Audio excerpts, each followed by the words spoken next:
Good morning. You are Jimmy Taylor? Yes, ma'am. And Mr. Taylor, you were previously in court, entered pleas of true and a motion to revoke your unadjudicated probation, counts 1, 2, 3, 4, 5, and 6. You pled true to all of those counts. You're on probation.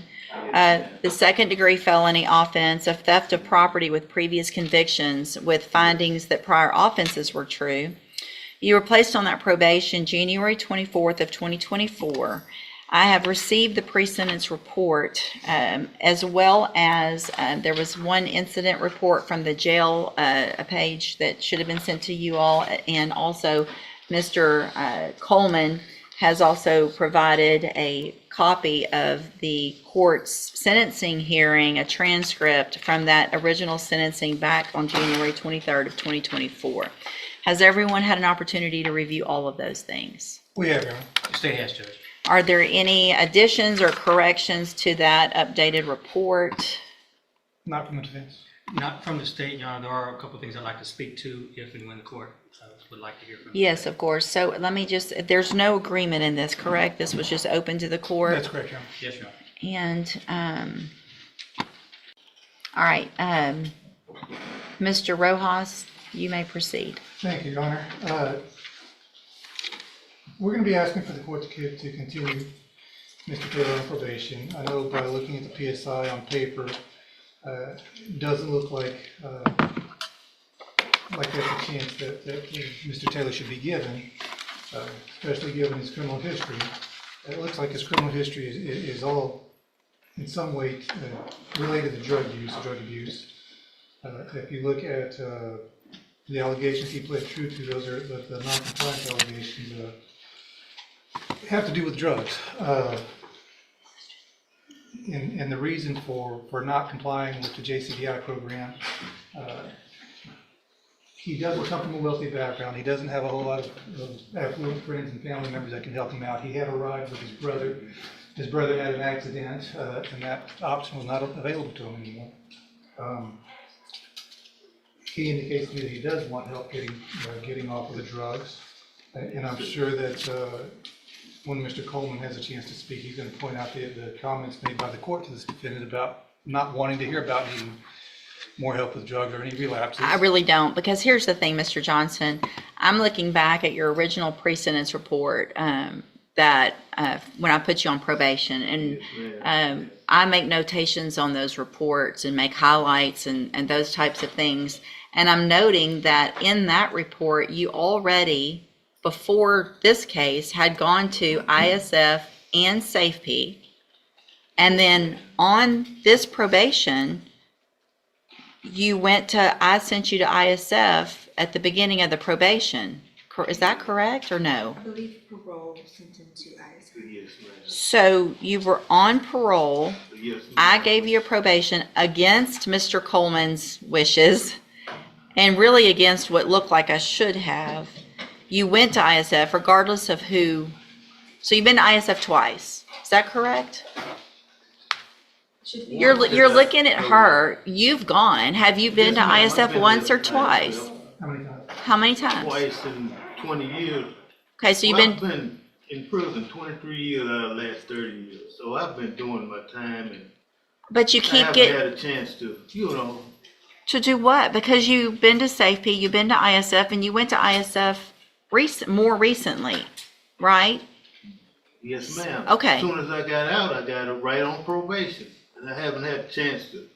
You got right on probation. You didn't. Yes, ma'am. You And I tested. had to go to Beaumont, which You I'm tested from, positive for Philadelphia. cocaine Yes, after I all of understand. this time, and all the different things that have been given to you, and the opportunity that I gave you back in January of last year. You pled open, just open to me. I could have done Yes, I did. anything. Yes. I could have sent you to prison for 20 years, 10 years, and I gave you an opportunity. And I said on that day, because Mr. Coleman printed it out for I know me, what you said. well, Ma'am. so how do I do anything other than what I said? I mean, the situation. I've got parents. My mother's 90 years old. Man, I don't want her to die and I be Hey, in prison. we're not talking about anybody You but know, you today.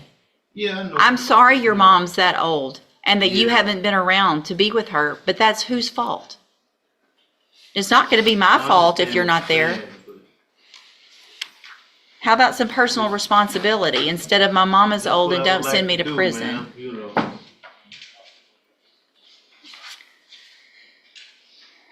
Judge, what I was saying about this. Go ahead. He was warned about not coming back, and the court didn't want to hear about a relapse, but I don't know that this is really a relapse. He never really got the help.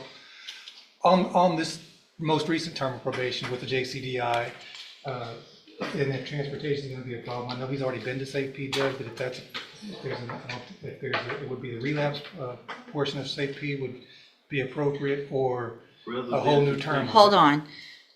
So if I'm reading this, I want to know when he went to ISF this last time. Parole sent him when, because the way I'm reading is you were released from ISF and started JCDI August 6th of 2024. So I put you on probation in January, and between January and August, you went to ISF last year. Is that correct or no? Parole sent him to ISF because of this new charge. Okay, so when was that? He was in custody in Jefferson County, Mhm. and then from custody. Went straight there. parole, So I placed you on probation, you never got out, you went and got help at ISF. Okay, all right, anything else? And Judge, if the court, and it seems like the court is not leaning towards probation. No. No, I would point out, we understand the range of punishment is up to 20 years, but the bottom line of that range is 2 to 20. And I still haven't done anything yet, so your response and how you act right now is gonna go into what I do. Yeah, I understand the legislation makes it possible to go all the way up to 20, but it also makes it possible to go down as low as 2. I think we have to look at each case for the facts, and the underlying offense was a theft at the Dollar General, I think, or Family Dollar, I think it was about $100 worth of merchandise. I would ask the court to consider something at the lower end of the range, maybe 2 to 5. Just because we can drop the hammer on them, that doesn't necessarily mean that we should. And that's what we're asking the court to do. Probation is not going to be an option. Thank you. Mr. Coleman? I'll keep it brief. The defendant has earned every bit of a 15-year sentence in prison. That's what I asked for originally. You placed on deferred. That's what I'm asking for today. 3 things I'd like to quickly point out, Your Honor. Looking at the defendant's version in the updated PSI, he says that when he was placed on in the JCDI program, that he believes it was an attempt to set him up for failure, demonstrating a lack of acceptance of his own responsibility. The resources and time that have been dedicated to this defendant, limited resources, mind you, could have been redirected to someone who is more amenable to being rehabilitated. Lastly, you got his full criminal history there in the original PSI. And I provided you with the transcript from the sentencing just to remind the court. I know you see a lot of defendants, but just to remind the court that you essentially told him up front this was essentially a zero tolerance probation. And I do appreciate that because I do see a lot and I don't remember it all, but Mr. Taylor, do you have anything you want to say? Yes, ma'am, been through a lot of things in my life, people dying in my family and other things, drugs, but, I think, that I could do better if I had a chance, proper opportunity, ma'am. And I did a lot of time, I've done my time. You have. I don't think just putting me in prison, I think I need a chance, I really do. It doesn't make any sense because you're saying, you've done a lot of time, and at some point, you either say, I don't like prison and I want to do better. That's what I want, man. But you didn't take advantage of the opportunities you were given. You're saying you want help, and we gave you help, or parole gave you help. So you didn't even get out on my probation yet. You had ISF, a reminder of the tools that you had a long time ago. You had those things, and you got out, and you didn't take advantage of the opportunity that I told you. You better take advantage of it because you're not going to get it again. You're saying the same things that you said. Please just give me another chance. I'm going to do better. Please send me to ISF or a Safe-P. It's all the same thing that you're saying, and no one is setting anybody up for failure. I can hang on. To the JCDI. I had back surgery, So what you're telling me is when did you have back surgery?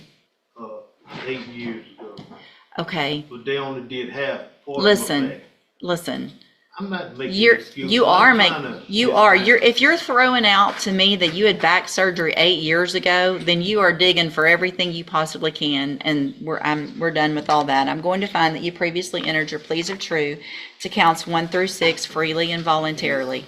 I'm going to find those counts true. I'm going to find sufficient evidence to find you guilty, and at this time, find you guilty of theft of property with previous convictions. I'm going to sentence you to a term of 12 years in the Institutional Division of the Texas Department of Corrections.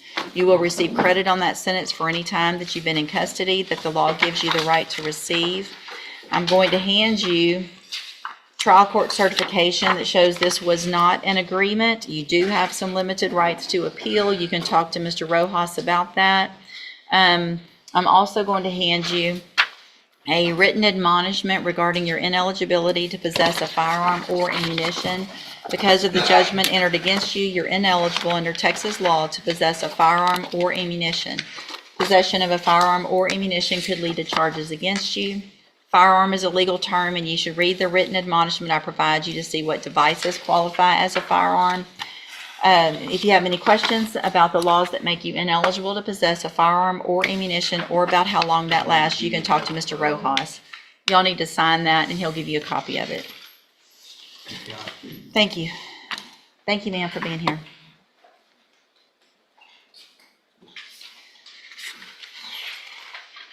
Ms. Holmes on Demario Flukas. That's just fair. It looks to me 12 years. Hey, come back, Mr. Taylor. Come here. Let me tell you something. I still have jurisdiction over your case. So any disrespect that you show me right now, I can add years to that number. Is that what you would like to do? I do think it's fair. It doesn't matter that it's a misdemeanor. You keep doing it over and over. Go back with the bailiff. And you probably should keep your mouth shut this time. This morning, the court considered a motion to revoke the unadjudicated probation of Jimmy Taylor, who had entered pleas of true to 6 probation violation counts, arising from an underlying second-degree felony theft of property offense with prior convictions. The judge confirmed receipt of the updated pre-sentence investigation report and related jail incident documentation, and the parties advised the court that there was no negotiated agreement. The matter was open to the court's discretion. The state asked the court to revoke probation and impose a custodial sentence. Prosecutor Roos outlined the defendant's lengthy criminal history and emphasized that the non-compliance allegations centered on continued drug use and failure to complete mandated programming. The record showed that Mr. Taylor had been previously referred to multiple interventions, including ISF, Intensive Supervision Facility, SAFP, and JCDI, and had twice been placed at ISF in recent years. He had also earlier served substantial time in state custody over the last 3 decades. Despite these interventions, the updated PSI reflected a new positive test for cocaine and related incident reports, signaling continued substance use problems and non-compliance. Defense counsel urged the court to continue Mr. Taylor on probation and to consider treatment options rather than incarceration. Counsel emphasized practical obstacles the defendant faces: limited financial resources, transportation problems that have hindered attendance at programming, and family responsibilities, including an elderly mother, and argued that Mr. Taylor expressed a sincere desire to get treatment and reform. Defense suggested options at the lower end of the statutory range and proposed placement in treatment programs such as SAFP's relapse track or a fresh term of ISF participation. During allocution, Mr. Taylor addressed the court directly. He acknowledged personal loss, health issues, and a long history of involvement with the criminal justice system, and pleaded for another chance, insisting he wanted help and claiming he could change if given the opportunity. The court pressed the defendant on the timeline of prior programming and whether he had meaningfully availed himself of available resources. The exchanges revealed a judge frustrated by repeated patterns. Despite prior opportunities for supervision and treatment, the defendant had relapsed and had not taken sustained responsibility for change. In response, the state stressed the public interest and the need for accountability.